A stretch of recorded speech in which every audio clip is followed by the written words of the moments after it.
कोल्हापुरात पुन्हा ऊसाच्या शेतीत गांजाची लागवड. करवीर तालुक्यात 15 किलो गांजा हस्तगत. कोल्हापूर जिल्ह्यातील मुरगुड परिसरात मादळ येथे ऊसाच्या शेतीत गांजाची लागवड केली जात असल्याचं 2 दिवसांपूर्वी उघड झालं होतं. आता करवीर तालुक्यातील शेळकेवाडी वाशी मार्गावर विठ्ठलाई येथे ऊसाच्या शेतात गांजाची बेकायदेशीर लागवड करून त्याची विक्री करण्याचा प्रकार उघडकीस आलाय.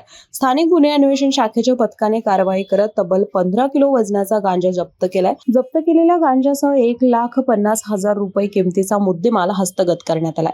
या प्रकरणी जयदीप यशवंत शेळके या शेतकऱ्याला पोलिसांनी बेड्या ठोकल्या आहेत.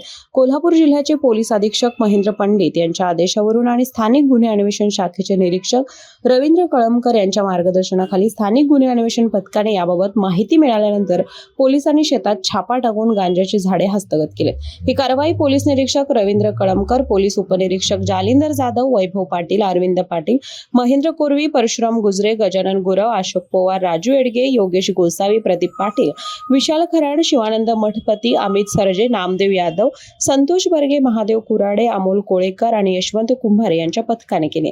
यापूर्वी कोल्हापूर जिल्ह्यात गांजाची तस्करी आणि विक्री जोमात सुरू होती. आता या कारवाईनंतर कोल्हापूर आणि जिल्हा परिसरात ऊसाच्या शेतामध्ये बेकायदेशीर गांजाची लागवड करून विक्री सुरू असल्याचंही स्पष्ट होताना दिसत आहे.